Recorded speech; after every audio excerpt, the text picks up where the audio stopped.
Every NFL draft class has its obvious stars, but what about the guys that the media isn't hyping up as much? Today I want to dive into 4 NFL prospects that are better than you think. These guys aren't household names yet, but they easily could be, and I want to start with a receiver who just torched college football last year, but not as many people know about. And that man's name is the Washington State wide receiver Kyle Williams. He's a 5'11", 190-pound receiver. This is a player that I believe is being slept on for probably his entire career, because when you look at what this guy just did last year alone in Washington State, and you watch that film, yeah, I think he needs more recognition. Because in 2024, he put up 1,198 yards, 14 touchdowns, and he averaged over 17 yards per catch. 1,200 yards and 14 touchdowns, that's a great year. And that includes him torching the toughest competition he faced. He didn't face a ton of difficult competition in terms of like top 10 teams in the nation, but he faced a couple of ranked teams. The first one was this box score against Boise State, 9 catches, 142 yards, averaging 16 yards a catch and a touchdown. Okay, Syracuse as well in his final game, he ends up going for 10 catches, 172 yards, over 17 yards per reception, and a touchdown. He has a big play of 66 yards in this one. This is a guy who was winning on the outside for Washington State against the toughest competition he got to face. Basically, the dude just shows up. And now here's a little bit of his background. He started at UNLV, and then he gradually improved each year, and he transferred to Washington State, where he eventually exploded. Now, he's a fifth-year senior, so the knock on him will be his age, but in my opinion, he's just polished. Or at least that time during college, we got to see him improve. It wasn't like he was just plateauing the entire 5 years and then he broke out. No, he was getting more polished, improving every single year with tougher competition. At the combine, he goes out there, he runs a 4.4 40 time. There we go. So many fours. The fours are wilds, right? He has quick feet off the line of scrimmage, and I think he has one of the best release packages in the class, whether that's obviously on the outside with his release package, but then also in the slot, he found a lot of success as well. Basically, he's a problem. He wins off the line of scrimmage, he tracks the ball like a pro, and he finds the space after the catch to actually pick up some more production. I think he's dangerous for these reasons. You could also throw in his body control and his ability to maintain his speed throughout the routes, whether he's accelerating or decelerating. He's really good at manipulation. Of course, there are some knocks against him and reasons why a lot of other people don't really know about him yet. Maybe his competition, maybe some other guys just have bigger names, but then there's also the fact that he's not the most physical receiver. He could use some refinement as well with his hands and blocking, but I think that those things are coachable. In terms of a player comparison, I see some people compare him to, and actually agree with it, Antonio Brown, and no, he's not Antonio Brown in terms of Hall of Fame level receiver right now. It's Antonio Brown coming out of college. I see flashes there of a similar type of prospect. Now, my verdict for Kyle Williams is if he lands in the right spot, a good offensive coordinator, they put him in the slot some, he could be a day 2 pick that turns into a reliable starter in a year or two. Right now, he's being mocked as a 4th round pick. Look, I think he ends up getting in there on day 2 at the end of the 3rd round. I wouldn't be shocked if a team reaches for him in the 2nd round as well as that outside receiver for them. You can see maybe the Green Bay Packers. You can see teams here like the Jets they have. That's a nice compliment next to a Garrett Wilson. There's not a lot there. The Jets probably need to get another player in this draft at the wide receiver position. Patriots are on here. They need some help. We'll see what they do in the 1st round. Bills are on here as well. I do think Kyle Williams, they have a lot of depth as well. They have Keon Coleman. They want to see what he develops into. Will they bring back another veteran? They brought in Josh Palmer, the Bills, but I do think Kyle Williams would be a fit for them as well. Let's go from wide receiver to running back. We're going to talk about the Miami running back, Damian Martinez. He's 6 foot, 217 pounds. And I mean, this guy overall, he is a bruiser who has a little bit of wiggle to him as well. Like he'll break a bunch of tackles. He'll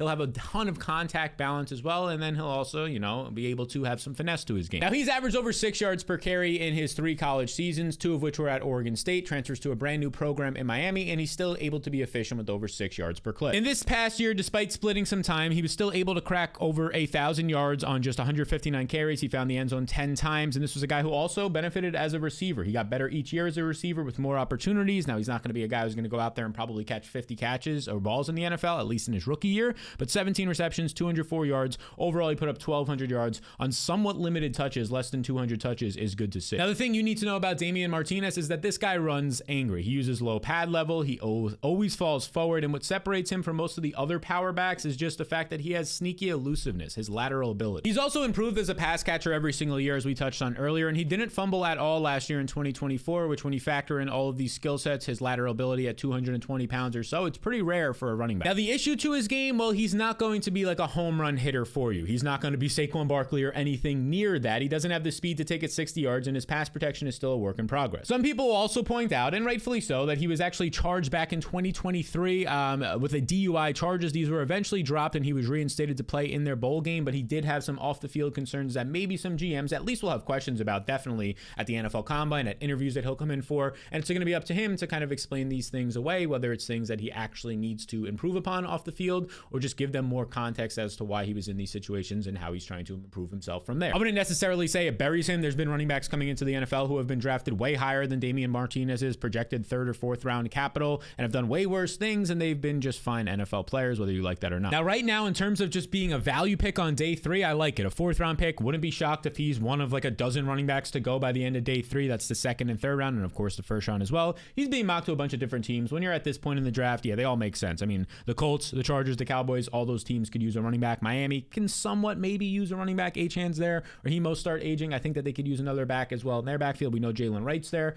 Sort of a different back in Damian Martinez than anything Miami has, so maybe that's what they're looking for. But overall, really, this guy can go anywhere. My verdict on him right now is he's the kind of back that finds a way into a committee. He ends up getting goal line work, some pass blocking snaps, and eventually maybe a starting role if a guy ahead of him goes down. Honestly, I think he's more ready than a lot of people expect, and more than what people are giving him credit for. Okay, next up is Jaden Higgins, somebody that we ranked rather highly in our top 10 wide receiver rankings earlier in the spring, and I really like him out of Iowa State. He's 6'4", 214 pounds. He's like the classic guy that if he ends up falling into round 2, I think he could go at the end of round 1. You'll be like, dang, that guy was a 2nd round pick. Like right now, I say that a lot about like T. Higgins, even Michael Pittman. They went in the same draft class in the 2nd round. Could have been 1st round receivers. Like I said, this is a 6'4". He's a 215 pound receiver, and he's still running a 4.47 40 time. That's great. His jumps, his burst overall at the combine, 87th percentile. Also awesome. His vertical jump was great as well. He has the athleticism, the build, the skill set to be a number 1 outside receiver for a team, and that's kind of rare, especially in this draft class. There's not a like, that is your clear number 1 guy. He can fit that mold. Now, maybe the best part of his profile are his hands. They're kind of unheard of. He only had a 3% drop rate in college. Across 350 college targets, he only dropped the ball 3% of the time. Now, as you can see right here in 2023, he ends up putting up 983 receiving yards, a pretty productive year, his 2nd to last year with the team. This is while playing next to another potential NFL 2nd or 3rd round pick in this year's draft, Jalen Noel. And then he breaks out in 2024 for his best season by far. He ends up catching 87 balls, becomes more of a reliable option in this very strong Iowa State offense. Almost 1,200 total yards, becomes the number 1 receiver for the team with a very impressive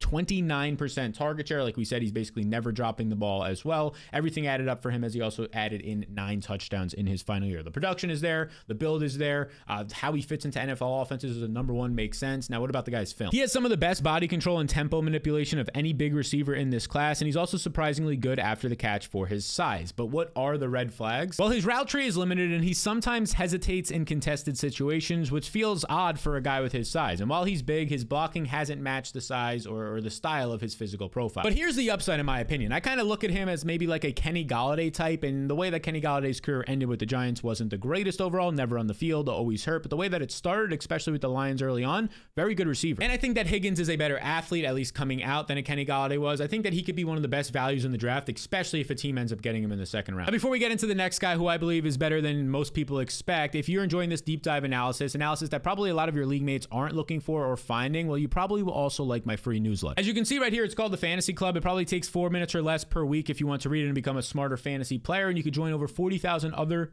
readers who are outsmarting their league mates. They're already subscribed to the newsletter. I break down a bunch of stuff. This time of year, we're breaking down underrated prospects, some strategy stuff as well, all the little things from coaching meetings to what the GM said that can really help in August and July. You'll know all that information right now before your league mates do and before they probably ever do. There's a link in the description to join those 40,000 other readers right now, totally free. There's also a QR code on the screen if you want to get into the fantasy club. Not now, but right now. All right, let's bounce back to the running back position. We'll talk about Caleb Johnson out of Iowa. He's 6 foot, 224 pounds. I mean, this is quietly one of the best backs in college football last year, and he can go anywhere. Depending on the rankings that you look at, he's the number 2 back in this class. He's top 5, or he's outside the top 10. He's not really a polarizing prospect, but overall, he's all over the board. But I think he's a lot better than people are giving him credit for. Now, we didn't really see much until his final year, so that's kind of like a red flag for some people. 240 carries, over 1,500 yards is great. Year before that, though, only 463 yards.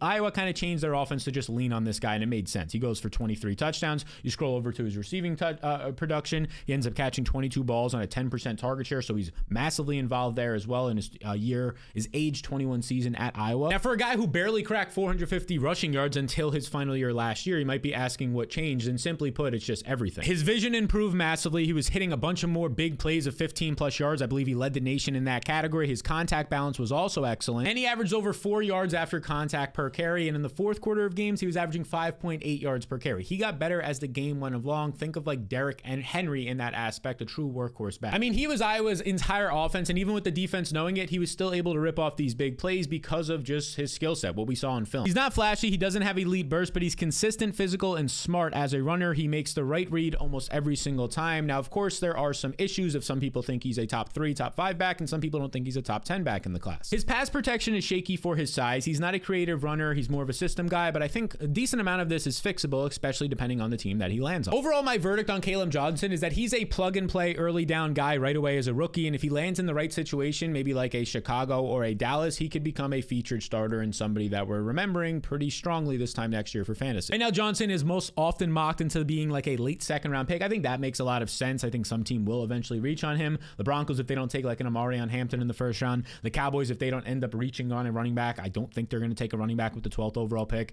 And unless somehow Ashton Jensity falls there, I don't think that's going to happen. The Chiefs also make some sense as well. It would be a very interesting style of a running back to pair with Isaiah Pacheco. These two like very strong power backs. I don't know how much that fits as opposed to like a Dallas or a Denver. Now, I said we were going to talk about 4 players in this video. I just want to touch on a bonus one here, that RJ Harvey. Every single day that goes by and the more film that I watch of him, I think I just enjoy his play style and the prospect and the profile even more. He's 5'8", he's 205 pounds. He's coming out of UCF. Now, he's an older prospect at 24 years old, but there's a lot of reasons for this. He actually started out as a quarterback in 2019, transferred in 2020, and then in 2021, he was going to be UCF's starting running back, and he tears his ACL. So he doesn't get to get going until 2022. But from this point on, he became an excellent back. He's averaging over 6 yards per carry every year. In his first year, he gets 800 rushing yards. Then he's going for 1,400. Last year, he's going for nearly 1,600 rushing yards alone, not even factoring in that this guy was averaging over 20 receptions per season, 200 plus receiving yards every year, which means that last year he put up over 1,800 total yards. Yes, he was 24 years old, but again,